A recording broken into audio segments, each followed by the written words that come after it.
Ռուսական անկեղծ նշան մակնշման համակարգը կասեցրել է հայկական ջերմուկ հանքային ջրի շուրջ 338,000 շիշներ առող խմբաքանակի վաճառքը։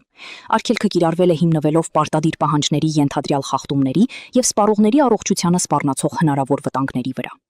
Սահմանափակումները վերաբերում են այս տարվա փետրվարի 17-ին եւ մարտի 5-ին արտադրված ապրանքներին, որոնք արգելափակված կմնան մինչեւ ստուգումների ավարտը։ Հիշեցնեմ, որ 2024 թվականին եւս ջերմուկի վաճառքը Ռուսաստանում կասեցվել էր Հյուսիսային Օսիայում արձանագրված թունավորման դեպքից հետո։ Հայաստանի սննդամթերքի անվտանգության տեսչական մարմինը հայտարարել է, որ Ռուսաստանի համապատասխան պատկան մարմիններից Ռոսպոտրիբնաձորից կամ Ռոսսելխոզնաձորից պաշտոնական որևէ տեղեկություն, գրություն, խնդրու առարկայի վերաբերյալ առայժմ չի ստացել։ Ձեռնարկվում են միջոցներ իրավիճակը պարզաբանելու եւ համապատասխան քայլեր ձեռնարկելու ուղղությամբ, նշված է տեսչական մարմինի հաղորդագրությունում։ Ադրբեջանի փոխվարչապետ եւ Սահմանազատման հանձնաժողովի նախագահ Շահին Մուստաֆաևի գլխավորած պատվիրակությունը ժամանել է Հայաստան։ Ըստ շրջանառվող տեղեկությունների Մուստաֆաևն Աղվերանի հյուրանոցային համալիրներից մեկում հանդիպում է ունեցել փոխվարչապետ Մհեր Գրիգորյանի եւ հայ գործարարների հետ։ Այցի ընթացքում իրավապահները խիստ հսկողության տակ են առել տարածքը, արգելափակելով լրագրողների մուտքը եւ հանդիպման վայրը հայտարարելով ռեժիմային գոտի։ Հայաստանի արտաքին գործերի նախարարությունը հաստատել է պատվիրակության ժամանումը, խոստանալով լրացուցիչ տեղեկություններ տրամադրել ավելի ուշ։ Ադրբեջանական պատվիրակության շարասյունն արդեն հեռացել է Աղվերանից։ Կենտրոնական ընտրական հանձնաժողովը թերություններ է հայտնաբերել ազգային ժողովի ընտրություններին մասնակցելու հայտ ներկայացրած 19 քաղաքական ուժից 8-ի փաստաթղթերում։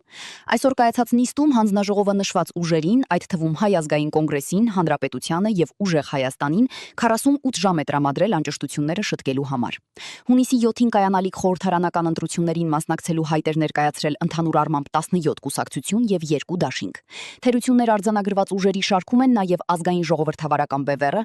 Ալյանսը, բոլորին դեմ եմ, Դեմոկրատիա օրենք կարգապահություն եւ Հանուն Հանրապետության կուսակցությունները։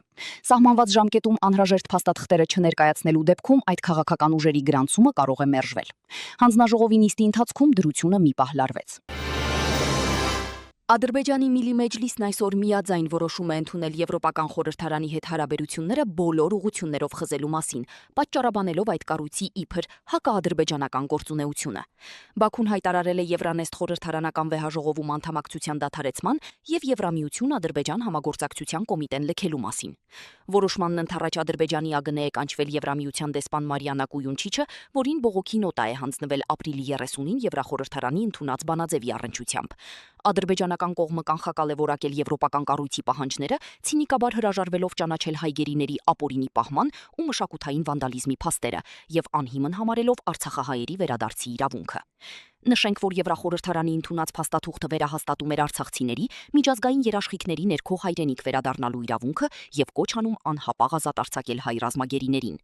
Այս քայլով Բաքուն փաստացի հակադրվում է եվրոպական օրենսդիր մարմնին, հայտարարելով, որ նման նախաձեռնությունները իբր վնասում են տարածաշրջանային խաղաղության գործընթացին։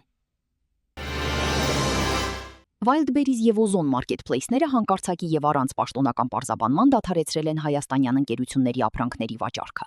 Ըստ ձեռնարկատերերի ընդամենը մի քանի ժամվա ընթացքում հարթակներից հեռացվել են հայկական բոլոր ԱԶ-ների եւ ՍՊ-ների ներկայացրած ապրանքատեսակները։ Սա լուրջ հարված է տեղական փոքր եւ միջին բիզնեսին, որի համար այս հարթակները ԵԱՏՄ շուկա դուրս գալու եւ արտահանման ծավալներ ապահովելու առանցքային միջոց էին։ Հատկանշական է, որ վաճառքների կասեցումը տեղի է ունենում 2025 թվականին արձանագրված ռեկորդային 122% աճի ֆոնին։ Չնայած հազարավոր վաճառողների մտահոգություններին, ոչ մարքեթփլեյսները, ոչ ՀՀ պատկան մարմինները դեռևս պաշտոնական մեկնաբանություն չեն տվել։ Գործարարները հույս ունեն, որ պետությունը կմիջամտի խնդրին կանխելու համար փոքր բիզնեսի հնարավոր փլուզումը։ Օզոնի հայաստանյան ներկայացուցչությունից պարզաբանել են, որ սա տեխնիկական միջոց է պատվերների չեղարկումներից խուսափելու համար, իսկ Ռուսաստանի պահեստներում արդեն արկա հայկական ապրանքների վաճառքն ու ներհայաստանյան առևտուրը շարունակվում են անխափան։